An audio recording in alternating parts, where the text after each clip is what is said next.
But just I'm just wondering, I guess, how you navigate in a more overall way, like having a multifaceted call and doing that, even if sometimes it doesn't always serve the marketing purposes that help you grow what you're doing. Ultimately, God's the one that is going to grow some of the things that we do anyway. But I think sometimes I feel the tension of like knowing that there's certain things I feel called to do that are not necessarily all connected. There is a greater story that maybe they're all interconnected, but sometimes it's like, yeah, I like traveling and going on these trips and vlogging that. That doesn't always feel super connected to what I'm doing as an artist. And maybe there's more ways to lean into creativity. More so recently, in the last maybe year or so, I kind of stood back and I'm like, I do a lot, do a lot of things. And I don't like, I didn't want to communicate or what I'm doing to be communicated that I'm a busybody. And so, because I don't feel like a busybody, but it can seem that way because I am a multi-hyphenate artist. You know, I do many different things, or it looks as if I'm doing many different things. At the end of the day, when I sat and really thought about all of the aspects of what I do, what is the passion? What is the why? What am I drawn towards naturally? I discovered that the anchor of everything is that I'm a storyteller. I tell stories. I share stories. I am fascinated by human connections and conversations. How do I tell stories? I tell stories through music, being a lyricist. When you listen to my music, it's story based. I want to lead you through a story. That's the way that I write.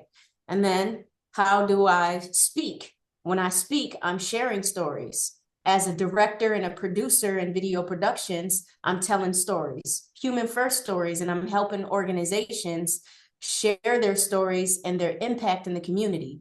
I'm driven by stories in all that I do. And so that's the anchor. And so then it made it a lot more easier to think about content if that's what's driving everything. So you just kind of figure out what is that anchor, and your traveling still is probably connected to who you are and your passion and your story. It's just all about figuring out how does that connect, getting to the point where you feel comfortable and confident on how to then showcase that.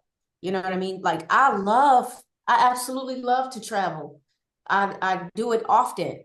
But when I travel, I'm rarely showing anybody that process or that journey.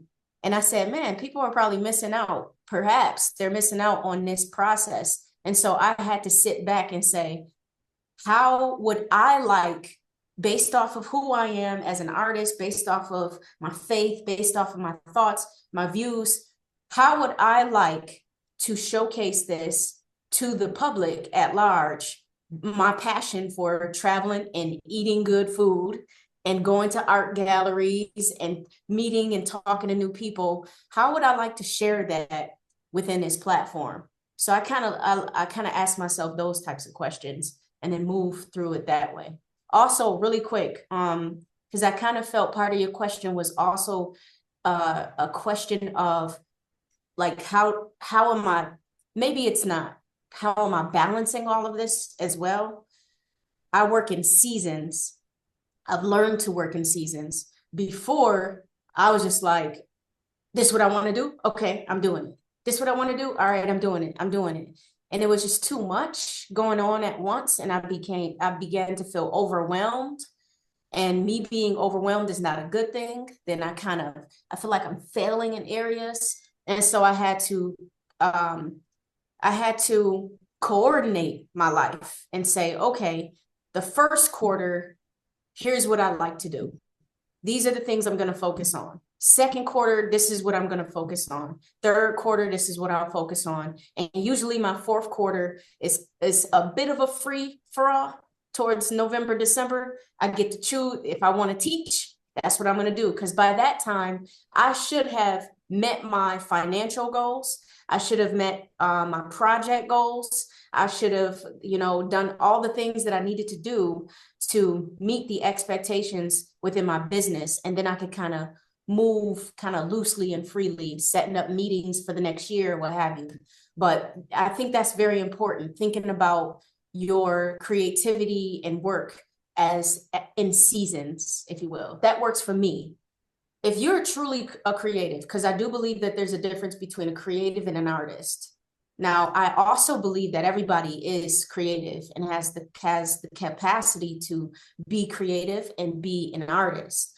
But you know what I mean when I say being a creative. There's something happening in the mind. There's certain ways that you're viewing things, problems, issues, circumstances. There's processes that you move and shake throughout that. And so, because I know for me, because my mind moves a certain way, I have to have some kind of control. I have to. I have to have a plan. I have to have a schedule, or I'm just going to be all over with ideas, generating ideas, not getting them done. So there's a process and a plan you have to have for yourself so that you are not losing your mind.